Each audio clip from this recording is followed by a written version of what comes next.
So I have started recording for today's session.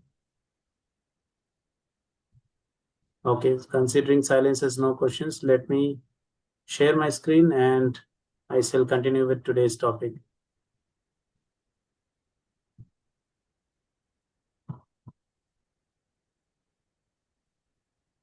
Kindly confirm if you're able to see the screen, which says the King Bharat, the story of previous 3 lives. Is my screen visible? King Bharat, Yes, sir. stories of. Bharat. Okay, great. Thank you. All right. So this is a very nice story of King Bharat, and like we were talking about Punarjanma, very, very interesting topic. So this one is about Punarjanma, what happens to King Bharat, and how things take place in his in his life. So hear the story attentively so that you can ask any questions or understand the topic very, very easily. So what happens? There was a king, his name is Bharat. Okay. Now this King Bharat, he was a very, very powerful king and he was ruling the entire globe. It is not only India, entire globe. Bharatvarsh was the entire globe previously, it was all connected. So he was ruling the entire world. And at the age of 35, he realized that his aim is not only to, become a king and rule people, but he wanted to have the self-realization. So what is self-realization? To understand from where I have come and where I will go, what I was in the previous life, and what will happen to me after I die. Like that, many questions. We see many people dying. Ahani ahani bhutani gachanti Himalayam. But we are always busy in our life. There is only very few people. Like Gautam Buddha, he started thinking. He wanted to understand why people are suffering. What is the goal of life? Whether we become rich or we become poor. But happiness and sorrow, it is common in everyone's life, right? Ahara nidra bhai maitunamcha. It is common. So this King Bharat, he was a king and he had his guru. So previous days kings always they had a guru, right? So we had Lord Sri Ram, his guru was Guru Vashishta and Guru Vishwamitra. Like we have Lord Krishna, his guru was Sandipani Muni, correct? Even the demons, they had a guru called Shukracharya. I'm sure many of you would have watched this movie, Mahavatar Narsimha. So in that you can see there was a guru for demons also whose name is Shukracharya. So they all had a guru, and this person, King Bharat, he had a guru, and he understands that his purpose is not only to rule but to understand the self-realization. So what he does, he goes to the forest.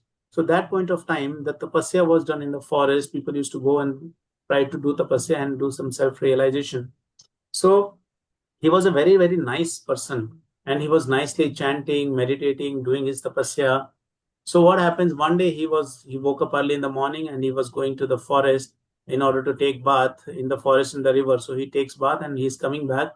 He sees a situation where a deer is being followed by a tiger, and this deer was pregnant. So this King Bharat, he was sure that he is not going to be, taking care of anything, but he is just going to focus on his self-realization. But the situation was that when this deer, out of the fear of tiger, jumped into the river, in that panic, it gave birth to a baby deer, very small. Now the mother deer was dead, and this baby deer was alive and was floating in the river. So that point of time, this Bharat, he could not stop himself and he thought, okay, if I stop myself, then this small deer, it will die. And I am a sage, I cannot let this happen. So he jumped into the water and he saved this deer. So this was a very nice thing he did, to safeguard somebody. And this is what the devotees also do. Whenever somebody is in pain, they go ahead and take care of them, take help of them. They are not selfish. So the King Bharat, he picked up the deer. Till here it was okay. But then he became so much attached to deer. If you see in the next slide, whenever he's doing his tapasya, he is doing his yagna. But along with the yagna, what is he doing? His focus is changed.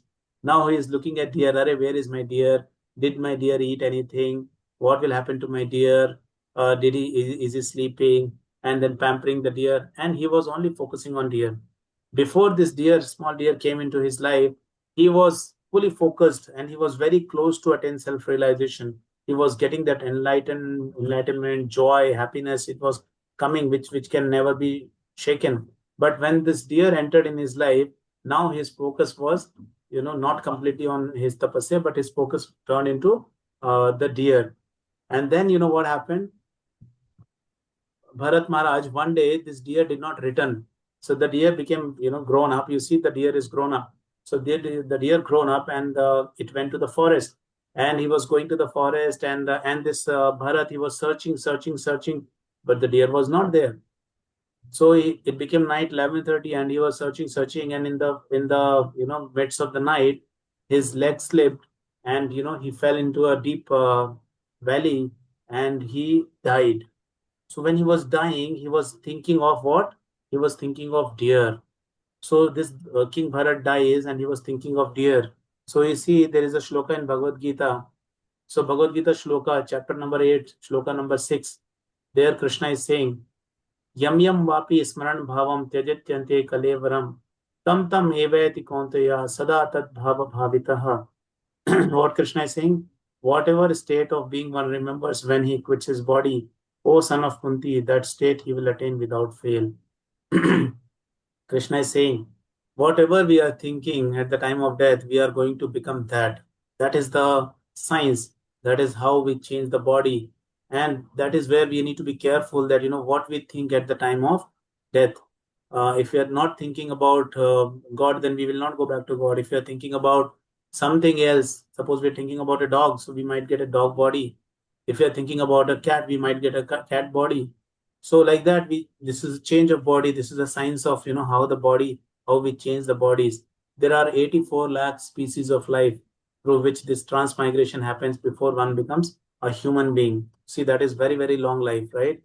And here, this Bharat Maharaj, he became a deer in his life because he was thinking about the deer. But by the mercy of Lord, by the mercy of God, he was able to remember his previous life. So what he did, he became a deer, but he started staying close to the sages, sadhus. So he was always being very close to the sadhus, and he used to see them, and he remembered, I was a king. Then I came to the forest. I saved the deer, and I fell into the valley, and then I died. But I was thinking about a deer. Now I have got a deer body, but not a problem. This time I will be with these sages. And this Bharat Maharaj, in his entire life as a deer, he was with the sages. And this time when he dies, you see here this arrow. From Bharat Maharaj, he became a deer, and from deer, he became, again a human being. Now, this time when he became a human being, he was very careful. Remember, before two lives, he had missed this chance of self realization to understand God, to go back to God, to understand our duty.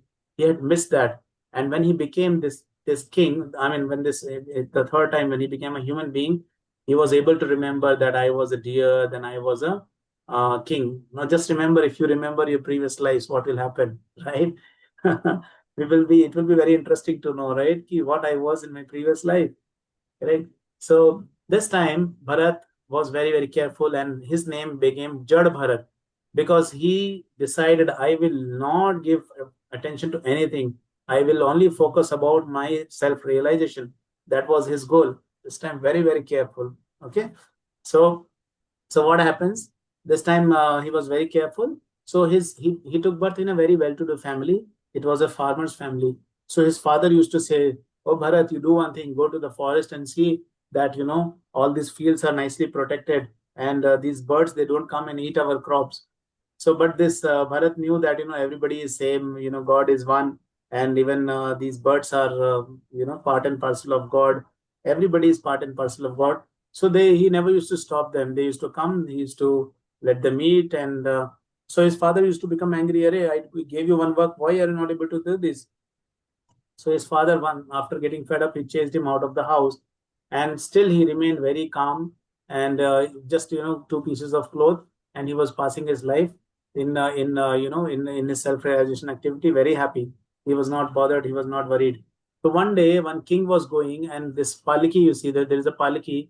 So four people carry the paliki, and this Bharat was somewhere in the field, and out of this four-person, one person became sick.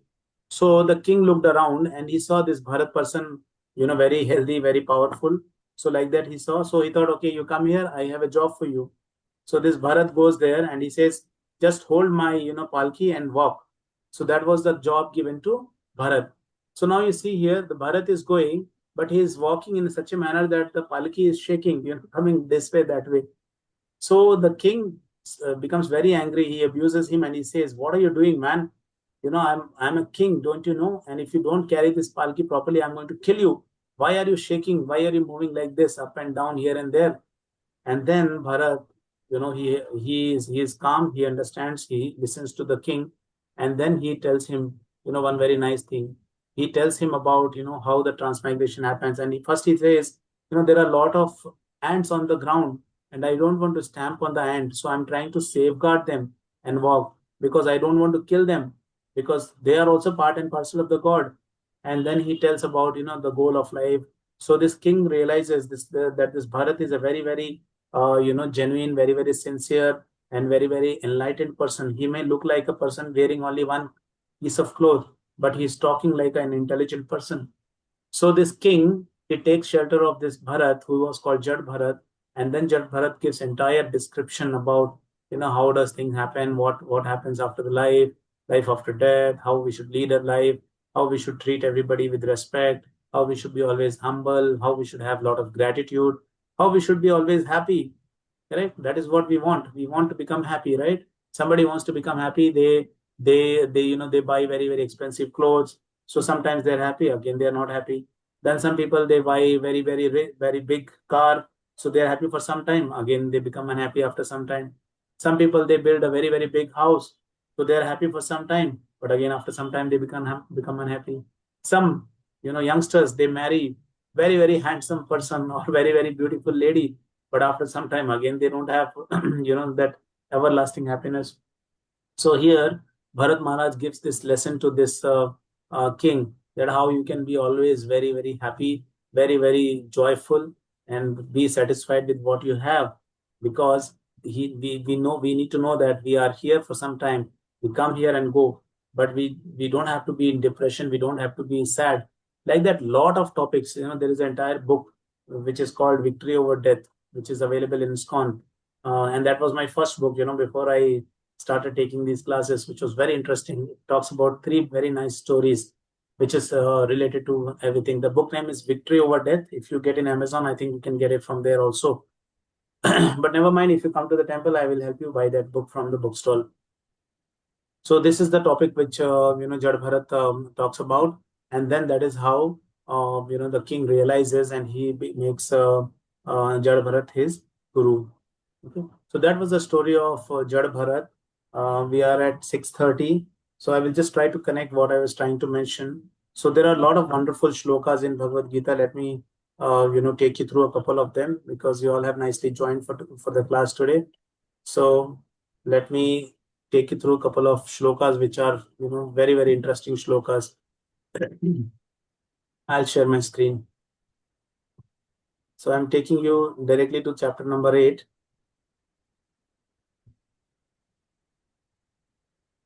Because we talked about this shloka, right? 8.6. Whatever state of being one remembers when he quits the body, O son of Kunti, that state he will attain without fail. So Krishna is saying that. That is why he's telling Arjuna. So he's saying, O son of Kunti. Let us see what is there in the next shloka. Okay, I'll tell you a shloka prior to this. Then we will come to the next shloka. So here, 8.5, Krishna is saying, Ant kale chamam eva smran muktva kalevaram yah prayati sa mad bhavam yati nasti atra samshayah. And whoever at the end of his life quits his body, remembering me alone, at once attains my nature. Of this there is no doubt. So this point is also very nicely mentioned here. So many times people comment, right? It's okay, I can remember God at the time of death, but I don't have to do any practice. So the point is that if you are not doing any practice, then at the end of the life we may not remember. Like a student, if the student has to do well in the exam, so the student should practice day in day out, entire year.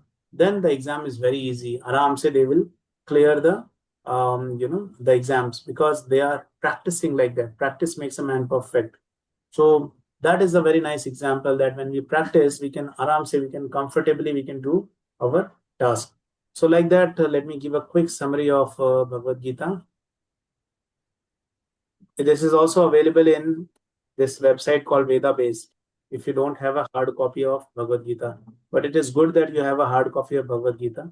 So we have nicely, introduction of Bhagavad Gita and different chapters. So we have 18 chapters. You see here, chapter number 1, observing the armies on the battlefield of Kurukshetra. So this chapter talks about, somebody who is confused status. There are a lot of doubts in the mind. So that is what is the first chapter. Second chapter is the summary of Bhagavad Gita. It talks about, how Bhagavad Gita, the entire details. If I take you inside, so it has got translation and word by word meaning. Sanjay is asking, and Sanjay is responding, and the conversation is between Krishna and Arjuna. So from here it starts. The Supreme Personality of Godhead said, "My dear Arjuna, how have these impurities come upon you? They are not at all befitting a man who knows the value of life. They lead to a higher planet, but to they lead not to higher planets, but to infamy." Like that, there's a conversation between Krishna and Arjuna. And the beautiful part of Bhagavad Gita is that the questions which Arjuna is asking, it is a relevant question which we also have in our mind. That's a relevant question. So Bhagavad Gita is such powerful tool, but unfortunately, current situation is that people do not know Bhagavad Gita. Forget about properly. They have studied so many things, but they don't study Bhagavad Gita. That's the irony. And some people, they buy Bhagavad Gita, but they keep it in some place where they never open it. That will give some benefit, but the real benefit is to open Bhagavad Gita and understand. And it is very important that we learn Bhagavad Gita under the guidance. Like we cannot learn driving just by reading the book. Correct? Can we learn driving without a coach, without a trainer? We cannot. We might know, okay, this is clutch, this is brake, this is accelerator, this is the steering, these are so many features in the car, but we cannot do that without the help of a tutor, a coach. In the same manner, we see many people going for the cricket coaching, football coaching, karate coaching. So we can see all that which is available in Google, but we need a guru to teach us thoroughly, give this practical knowledge. And that is how this Bhagavad Gita is also learned under the guidance. Like you all have joined online session where you can ask questions from me, right? Because if it is just a video, you might not be able to ask questions. But now you can stop me and ask me any question that you told these things. My questions are this, and I can help you out with the answers, right? It is such simple. And I tell you, when we are continuously hearing these sessions, the stress is something which is not going to be in our dictionary. We are going to get rid of stress thoroughly, completely. That will never come to us. We are not going to have fear in our life. Fear is going to run away from our life because we are chanting the Hare Krishna mantra, we are reading Bhagavad Gita, we are worshipping the Supreme Lord.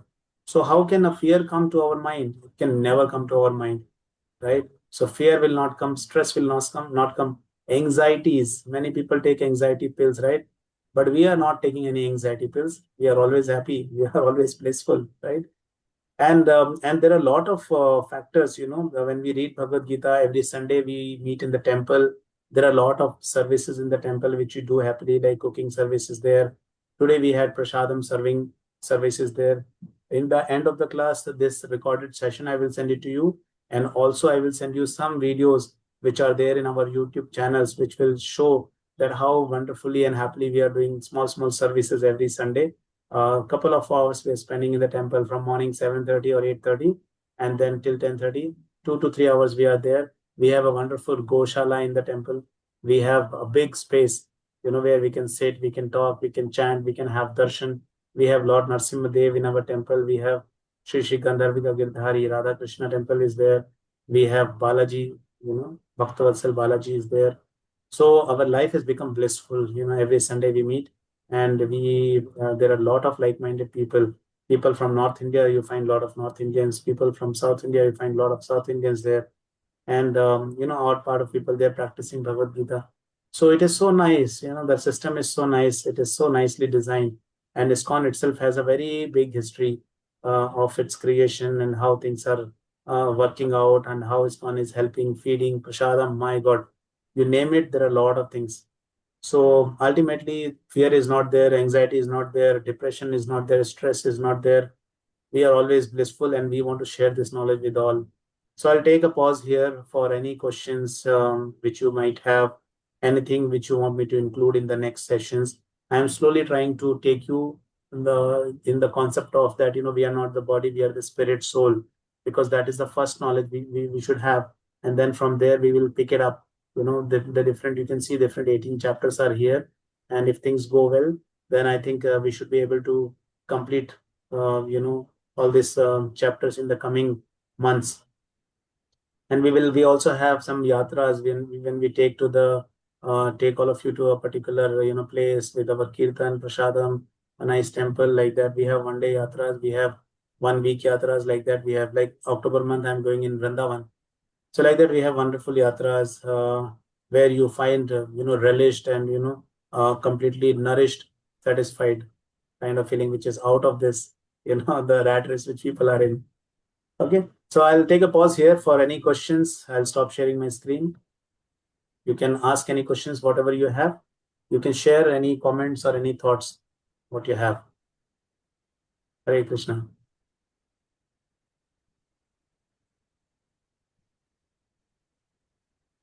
You can unmute and you can give your suggestions, whatever you would want in the next classes. Is it coming up to your expectation?